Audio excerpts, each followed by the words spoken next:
ओम गुरु ब्रह्मा गुरु विष्णु गुरुदेव महेश्वर गुरुरेव परम ब्रह्मं तस्मै श्री गुरुवे नमः। अखंडमंडलाकारं व्याप्तयेनं चराचरं तत्पदं दर्शितं येनं तस्मै श्री गुरुवे नमः। तस्मै श्री गुरुवे नमः। तस्मै श्री गुरुवे नमः। ओम नमः भगवते वासुदेवाय नमः। ओम श्री गणेशाय नमः। ओम श्रीमद्भागवत महापुराणे महापुराण चतुर्थ स्कंद षड्विंश अध्याय। गोविंद गोविंद गोविंद पदु गलुछि मकरंद से मकरंद पान करी हेले तोरिले ब्रजनारे से ब्रजनारी कपयरे मन मथाउ निरंतरे मो मन निरंतरे थाओ हा कृष्ण बोली जीव जाओ हा कृष्ण बोली जाओ जीव मते उद्धारो राधा दब।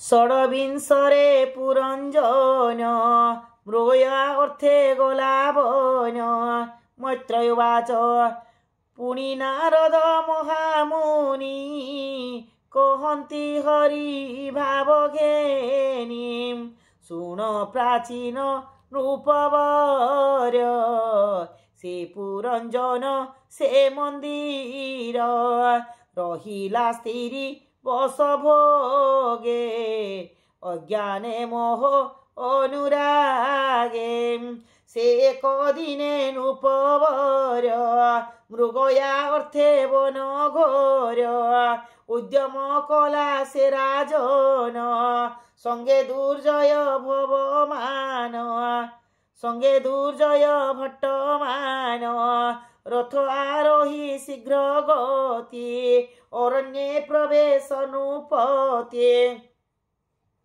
से पुरंजन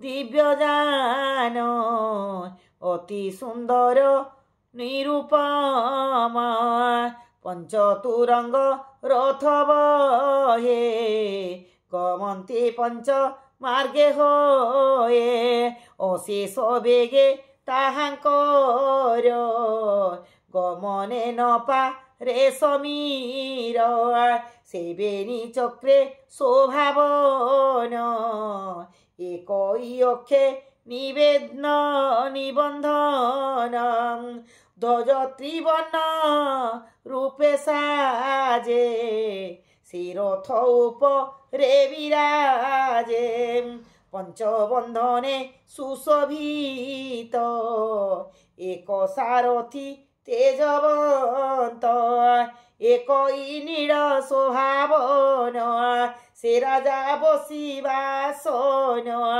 सेवेनी कुबेर शोभित पंच प्रहरण संयुत षष्ठ आवरण संगति ए रूपे से रथे शोभन्ते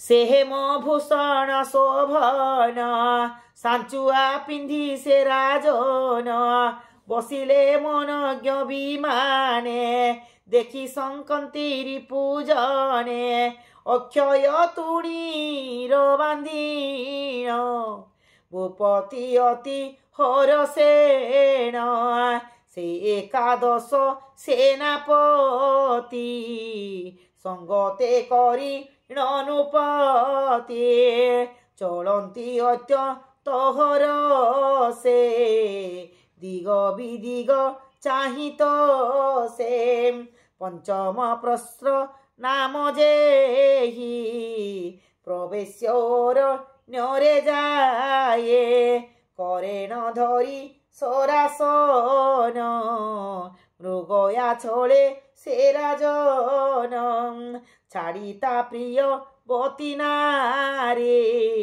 एकाकी गला न विचारे आसुरी बुद्धि धरी राए कोठर निर्दय हृदये नाही ता अनुग्रह चिते मृगया छले विमोहिते निशीते बाण सरासन ବଧିଲା ବନ୍ୟ ପଶୁମାନ। ସେ ରାଜ୍ୟ ହୋଇ ସେ ରାଜା ହୋଇ ପଣ୍ଡିତ করে দোষী জীব হত। যে প্রাণী জীব বধ করে সে পশু জনি রে বিহরে। সে নূপজ্ঞান অধম তার আয়ুষ বুদ্ধিহীন। অজ্ঞানে যেবে জীব মারে সে রাজা নর কে সঞ্চরে। যে পিতৃদেব শ্রাদ্ধ অর্থে পশু বধিবে বেদমতে তেবে হি পশু বধ তার কেবল মাত্র দুঃখ সার। সে যে বেদ কর্ম ন করন্তি সে আত্মা বোধে ভাগী হন্তি। যে বিধিহীনে যজ্ঞ করে সে প্রাণী সংসারু ন তরে। অজ্ঞানে ধর্ম মার্গ ঘুরে যাচিত পশু বধে বড়ে। তাহার মোক্ষ কাহুয়ার মনুষ্য জন্ম হয়ে দূর। সে পশু জনি রে ভ্রময়ী যাতনা কর্ম ন ছাড়ই। পশুর দেহে রোম যেতে জন্ম লভই সেই মতে। এহান জানি নূপবর সে পশু বধি লাপামর। সে পশু বধি লাপার তাহার ঘোর তীক্ষ্ণ বাণে। পশুয়ে লভি লেকসণে বরাহ গয়ল হরিণ শশা মহিষ পশুগণ। মেধ মধ্য পশু যেতে ইত্যাদি জীব জীবনস্তে। এমন্তে নানা জীব মারি সে ধর্ম পথ ন বিচারিয়ে। বনে ভ্রমণে নৃপবর বহুত শ্রম হেলা তার। শোভিত ক্ষুধা তৃষাকুলে আত্মা পীড়িত শ্রম বলে। সৎপরে সদনে প্রবেশ স্নানাদি ভোজ নে সুবেশ। সুশান্ত করিণ শরীর অতি আনন্দে নৃপবর। সুগন্ধ দ্রব্য পুষ্পমাল ভূষিত খেলা মহিপাল। খঞ্জিণ নানা আচরণ সুকাম ভোগে নৃপরাণ। ইচ্ছই পত্নীর সঙ্গতি অনঙ্গ পীড়ারে নৃপতি। প্রবেশ অন্তপুরে যাই পত্নী বিষয়ে মন ধ্যাই। সকল পুরে সে রাজন পত্নী কি লড়ই উষণ। ন পাই সে নিজ যুবতী সখীଙ୍କୁ রাই পচারନ୍ତି। বিষাদে পুছই রাজন শুণ গো এ মোর বচন। ମୋ ପ୍ରାଣ ସଖୀ ଛନ୍ତି କାହିଁ କହି ସନ୍ତୋଷ କର ଦେହି। যে অর্ধ আত্মাটি মোহর অর্ধেক কে ধরে শরীর। সদনে অছন্তি না ভোলে সখীগণଙ୍କ সঙ্গে মেলে। ତୁମ୍ଭେ ତାହାଙ୍କ ଅନୁଚର କହ କୌଶଳ ତାହାଙ୍କର। ଏମନ୍ତ ବିହଳ ରାଜନ बातुले कहई बचन शुण गो सखी गण मोर ए गृह धर्मर व्यवहार पत्नी नथिले न शोभन्ती ए राज संपद विभूति स्वगृहे नाही जेबे माता सुपुत्रवती पतिव्रता जे गृहपति जीवहीन सुखता नाही प्रयोजन जे सने चक्र हीन रथ बसिले काही सुख साजात ते सने गृहिणी विहीने गृहस्थ नस हे सदाने जे सने प्राणीहीन देही ता गृहे तेने न सभई कह गो काही सुलक्षणी से मोर प्राण उद्धारिणी ता बिनु न स्फुरई ज्ञान कही गो रख मो जीवन बुड़िली मु दुख सागरे उधरी रख प्राण बोले ता शुणी सखी गण भये बोलती शुण महाराये आम्भे न जानू से कि पाई भूमि सज्जारे छंती सोई देखिले देख महाराय आम्भे न जानू अभिप्राय शुणी न सत्परे राजन अंतपुरे कला गमन रानी की देखी से राजन सत्परे कला आलिंगन भूमिरु कଳରେ बसाई अनेक चाटु वाक्य कहे कामिनी दुख विमोचने कहे काकुस्थ भये छने भो सखी मु आज अपराधी तो संग तेजी मु दुर्बुद्धि मृगया छले बने गली एणु दुखित तते कली तु क्षमा न कले सुंदरी मु प्राण न पारिबि धरी पति विनय वाक्य शुणी शुणी मानन तेजे से मानिनी अनेक विनय वचने चरणे पड़िला तो क्षणे चरण धरी तार राये अति विभ्रम सभे का कहे अति विभ्रम शोके कहे भो सखी तोर चिंता भरे मो प्राण न रहे शरीरे तू हसी वाक्य एबे कह मो प्राण छाड़े निज देह तो स्त्री रत्न शिरोमणि मो काम दुर्गति तारिणी तो बिनु अन्य के बापारे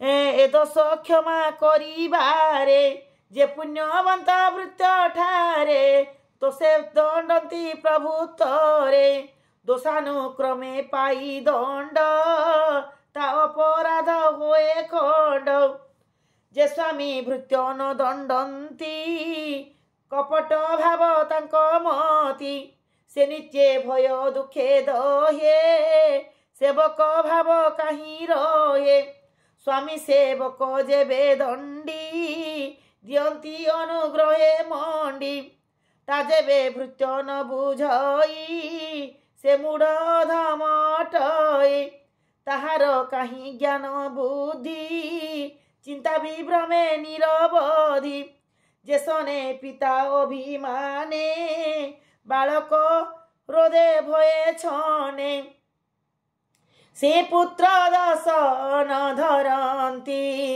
पुणी बालके आश्वासन्ति से रूपे मोर अभिमान भो सखी कर तुम चन मुझे तो हरि निज पति मृगयाश्रमे दुखे मती एबे तू तेजी अभिमान आपना करी मते घेन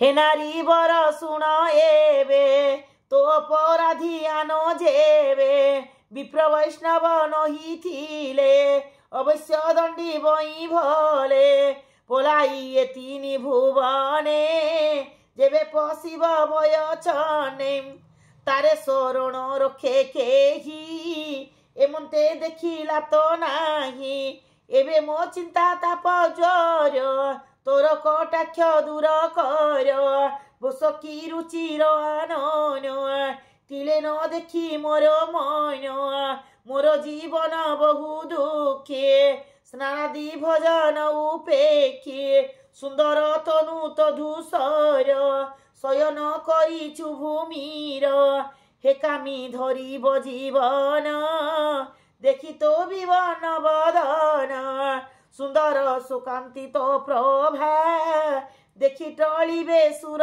देवा तोर पंकजारुणाधर अशेष भुवन सुंदर से मुखे हसी मृदु वाणी कही तू रख मो प्राणमणि मुझे तोहर प्राण सखा मृगय श्रमे भ्रमी एका तू शांति कर गो मृगाखी मो प्राण सरी रुजाउछि विपद काले जे जुवती निज स्वामी को न सेवती से नारी ज्ञान हीनमती जना पवदे से मरती से स्त्री कूले लज्जा पाई उभय लोक तार नाही अनेक प्रबोध वचन तोसी कहीन तोसी लाराजन से नारी मान दूर कला संतोषे सत्व रे उठिला ए मंत सुन होए विदूर से पुरंजन रूपवर ताब से होई लायत विभ्रम हेला तार चित ए सर्वनु भवानी नारद रूप रे बखाणी श्रवणे होर इ प्रमाद न लागे गृह बंध द्वंद विवेक होए बुद्धिमती कृष्ण विषये बढ़े मते ए साधु जन कबे भारो संसार बंध होए दूर चतुर्थ स्कंदे भागवत 16 अध्याय चरित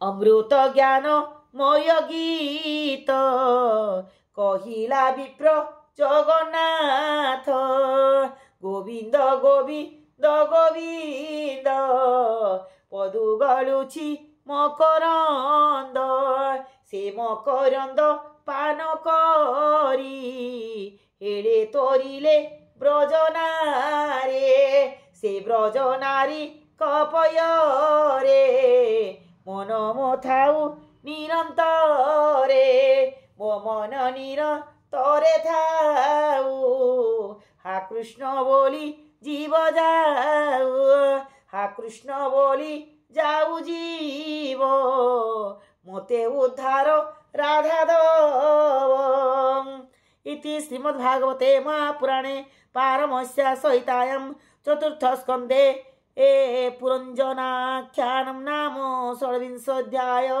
समाप्त।